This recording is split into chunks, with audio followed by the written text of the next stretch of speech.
Faire une erreur sur sa déclaration CAF, ça arrive à énormément de monde et c'est souvent une grosse source de stress. Une petite case mal cochée, un chiffre inversé, et hop, les conséquences peuvent être importantes. Mais bon, pas de panique. Ici, on va décortiquer tout ça ensemble, pas à pas, pour voir exactement comment s'en sortir. Ce témoignage, trouvé sur Reddit, il est parfait pour illustrer le problème. Une simple erreur d'inattention, un zéro qui manque, et ce sont des centaines d'euros qui peuvent s'envoler. Ça montre bien à quel point chaque petit détail compte. Et ce cas, il soulève une question super importante. Si on peut perdre de l'argent sur une erreur, est-ce qu'on peut aussi en récupérer si l'erreur était en notre défaveur? Eh bien, la réponse est oui, et c'est tout l'enjeu de bien réagir. Voilà la question centrale. Une fois que l'erreur est repérée, que ce soit par soi-même ou parce que la CAF nous a alertés, qu'est-ce qu'on fait? Par où on commence? C'est précisément ce qu'on va voir maintenant. Alors, voici notre feuille de route pour y voir plus clair. On va d'abord identifier les erreurs les plus courantes, ensuite on va plonger dans un concept clé, le fameux droit à l'erreur. Après ça, on verra très concrètement comment corriger et comment gérer un éventuel trop perçu.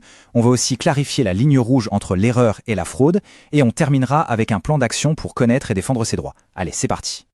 D'accord, alors plongeons dans le vif du sujet. Ce qu'il faut savoir, c'est que la plupart des erreurs sont involontaires, et en fait ce sont souvent les mêmes qui reviennent. Les connaître, c'est déjà faire le premier pas pour les éviter. Alors, quelles sont ces fameuses erreurs? Très souvent, c'est un oubli de signaler un changement de situation. Un nouveau boulot, une période de chômage, ou l'emménagement avec un conjoint. Et attention là-dessus, même sans être marié ou pacsé, la CAF considère qu'il y a vie de couple. Autre grand classique, un enfant qui devient autonome financièrement et qui quitte le foyer. Et enfin, le plus courant peut-être, la confusion dans les montants à déclarer chaque trimestre.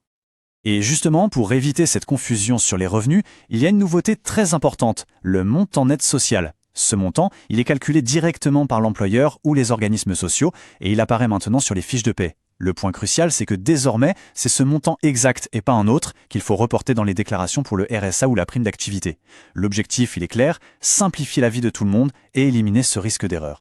Passons maintenant au concept qui est là pour protéger les allocataires, le droit à l'erreur. C'est une notion vraiment fondamentale à connaître parce qu'elle part d'un principe simple. Une erreur, ça peut arriver et ça ne doit pas être immédiatement sanctionné. Ce droit, il faut savoir qu'il n'a pas toujours existé. Il a été mis en place par la loi ESSOC en 2018. L'idée est simple, si une personne de bonne foi se trompe pour la première fois dans une déclaration, elle peut régulariser sa situation sans écoper d'une sanction financière.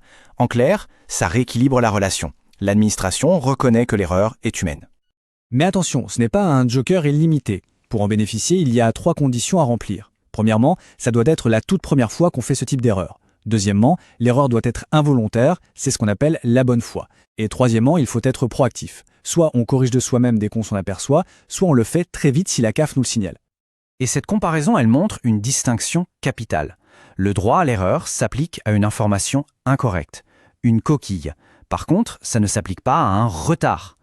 Oublier de faire sa déclaration trimestrielle dans les temps, ce n'est pas une erreur au sens de la loi. Le droit à l'erreur, ce n'est pas un droit au retard. D'accord, on a compris la théorie. Mais en pratique, comment on fait pour corriger? Et qu'est-ce qui se passe si cette erreur a généré un versement en trop de la part de la CAF? C'est ce qu'on va détailler maintenant. En général, la correction se fait en ligne. Une fois connecté à son compte, tout dépend de l'erreur. Pour un changement de situation familiale ou pro, c'est la rubrique « Déclarer un changement ». Pour une erreur sur les revenus, par contre, il faut passer par la messagerie sécurisée via « Contacter ma CAF ». Le conseil numéro 1, martelé par la CAF elle-même, ne pas attendre. La rapidité, c'est le meilleur allié. Le fait de corriger une erreur, ça peut révéler ce qu'on appelle un trop perçu. C'est le cas si, à cause de cette erreur, la CAF a versé plus d'argent que ce qui était réellement dû. Le point crucial ici, c'est que le droit à l'erreur protège des pénalités, mais il n'annule pas la dette. Le montant qui a été versé en trop doit légalement être remboursé. Pour ce remboursement, heureusement, il y a plusieurs options. Si on est toujours allocataire, la CAF va généralement prélever la somme due petit à petit sur les prochains versements. Si on ne perçoit plus d'aide, il faudra rembourser la somme, mais il est tout à fait possible de négocier un paiement en plusieurs fois, un échéancier. Et si la situation financière est vraiment compliquée, il est possible de faire une demande de remise de dette qui peut être partielle ou même totale. Bon, abordons maintenant le sujet le plus délicat, la frontière entre une simple erreur et un acte de fraude. C'est une distinction qui est essentielle, parce que les conséquences ne sont absolument pas les mêmes. Alors comment on différencie les deux? La clé, le mot à retenir, c'est l'intention.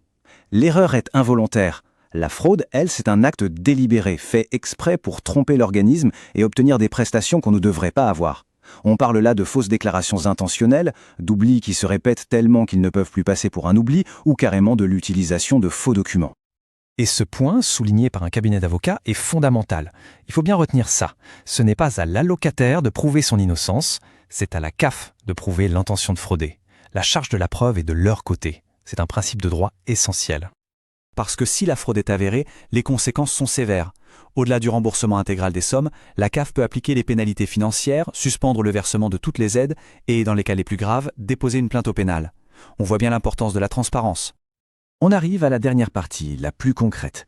Que faire en cas de désaccord avec une décision de la CAF, que ce soit sur un trop-perçu ou sur une suspicion de fraude? Il existe des procédures et des droits pour se défendre. Le processus pour contester est très structuré. La toute première étape, c'est toujours la réclamation écrite. Si la réponse n'est pas satisfaisante, l'étape d'après, c'est de saisir gratuitement le médiateur administratif. Son rôle, c'est de renouer le dialogue. Si le désaccord persiste, l'étape formelle, c'est de saisir la commission de recours amiable. Et attention, il y a un délai de 2 mois pour le faire. Pendant toute cette procédure, il y a des règles d'or à suivre pour protéger ses droits. La première, le respect scrupuleux des délais. Ensuite, tout courrier important doit partir en recommandé avec accusé de réception.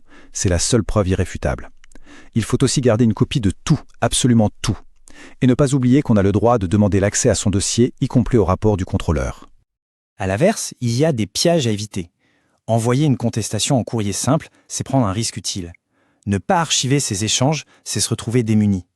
Et un point très important, si on conteste le principe même de la dette, il ne faut surtout pas demander une remise de dette. Pourquoi ?